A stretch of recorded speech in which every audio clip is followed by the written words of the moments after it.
રાજકોટ જિલ્લાના ધોરાજીના Junagadh road railway ફાટક પછીના માર્ગ પર ખાડામાં ટ્રક ફસાઈ 1 થી 1.5 કલાકથી ટ્રાફિક સમસ્યાથી વાહન ચાલકો પીડાઈ રહ્યા છે, ટ્રાફિક જામનો સામનો કરી રહ્યા છે। ધોરાજીના લોકો જાણે રામ ભરોસે જવાબદાર તંત્ર કે કોન્ટ્રાક્ટર કુંભકર્ણની નિંદ્રામાં સૂતું હોય તેવું સ્પષ્ટ લાગી રહ્યું છે।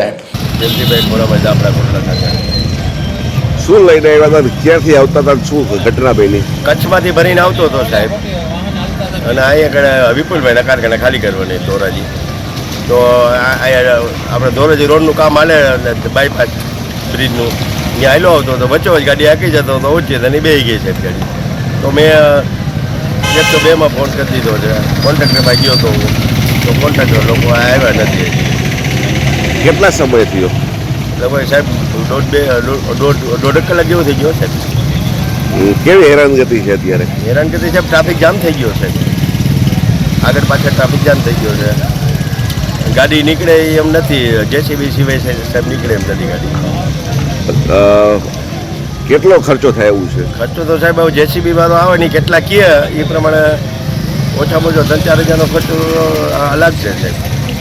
રજૂઆત કરી તો શું કીધું કોન્ટ્રાક્ટરને કે બીજા કોઈ? હમણાં આવી જાય એમ કીધું, હજી આવ્યા નથી સાહેબ।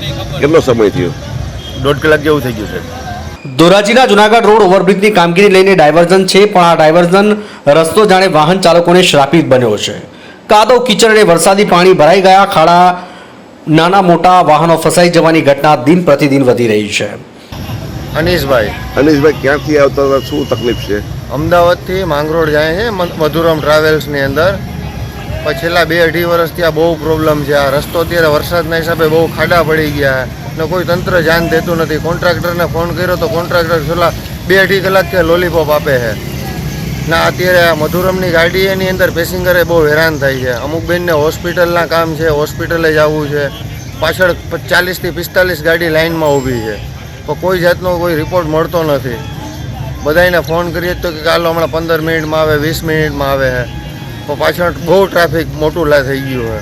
અમુક સ્કૂલની બસો છે, કેમ કે સ્કૂલવાળાઓને છોકરાઓને સ્કૂલના ટાઈમે પૂગવું પડે છે, એટલે હાલાકી બહુ છે ને આ બધાય સરકાર એમ કહી કે ટેકનોલોજી, આમાં ટેકનોલોજી શું છે? આ રસ્તાની હાલત હાલત ખરાબ કરી નાખી છે ને આ ખાડા બતાવો સાહેબ, ખાડા ખાલી બતાવો, કેવડા ખાડા, 4 વ્હીલ નથી હાલતું, એવડા તો ખાડા કરી નાખ્યા છે।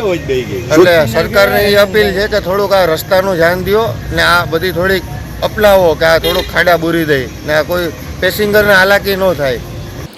ત્યારે ધોરાજીમાં વિકાસ થાય કે ના થાય, પણ આ સમસ્યા તો વધી રહી છે। ધોરાજી કે બહાર ગામથી અવરજવર કરતા લોકો માટે માથાનો દુખાવો બની ગઈ છે। ધોરાજીના જુનાગઢ રોડ ડાયવર્ઝન કરેલ રસ્તા પર નાના મોટા અકસ્માત અને ખાડામાં વાહનો કૂચવાની સમસ્યામાં વધારો જોવા મળી રહ્યો છે। ધોરાજીથી અલ્પેશ ત્રિવેદીનો રિપોર્ટ।